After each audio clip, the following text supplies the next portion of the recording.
जो आहे बीड जिल्ह्यातली गुन्हेगारी कशी रोखली जाईल? मी माझ्या अमित शाह साहेबांच्याकडे काही महत्वाच्या प्रश्नांच्या करता त्यांच्याकडे सहकार विभाग आहे, त्यांच्याकडे पोलीस खातं देखील आहे आणि त्यामुळं काही गोष्टी उदाहरणार्थ साखरेची MSP वाढवणं, ज्यूस टू इथेनॉलमध्ये इथेनॉलचा दर वाढवणं, BAVTA इथेनॉलमध्ये त्याचा दर वाढवणं, एक्सपोर्ट साखर करण्याच्या करता परवानगी काही लाख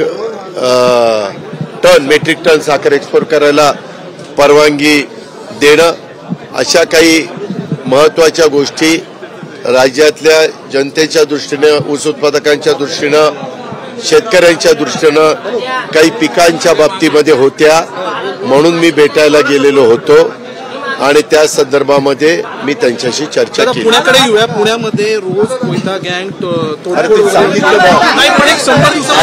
त्याच्या संदर्भात तेच जाऊन सांगतो ना, त्यांना काही मुदत देतो ना की या इतक्या दिवसामध्ये हे बंद नाही झालं तर आम्हाला कठोर निर्णय घेऊन नवीन व्यक्तीला इथं आणावं लागेल असं सांगतो ना. आम्हाला काही कुणाचा मुलायजा ठेवायचं कारण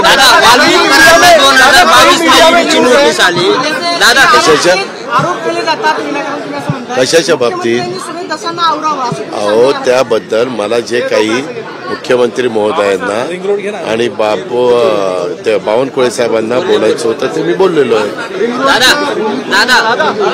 रिंग रोडच्या संदर्भामध्ये थोडासा एरिया राहिलेला आहे, त्याच्यामध्ये काहीतरी काही इमारत तिथं जाते. आता ते शिष्टमंडळ मला भेटलं, तो प्रश्न कसा निकाली काढायचा हे आम्ही ठरवतोय आणि त्याच्यातून मार्ग काढतो आणि ते झालं की काम सुरू होईल. टेंडर मला वाटतं 8 का 10 त्याचे हे केलेले आहेत, भाग केलेले आहेत रिंग रोडचे 170 किलोमीटर जवळपास आहे आणि त्या पद्धतीनं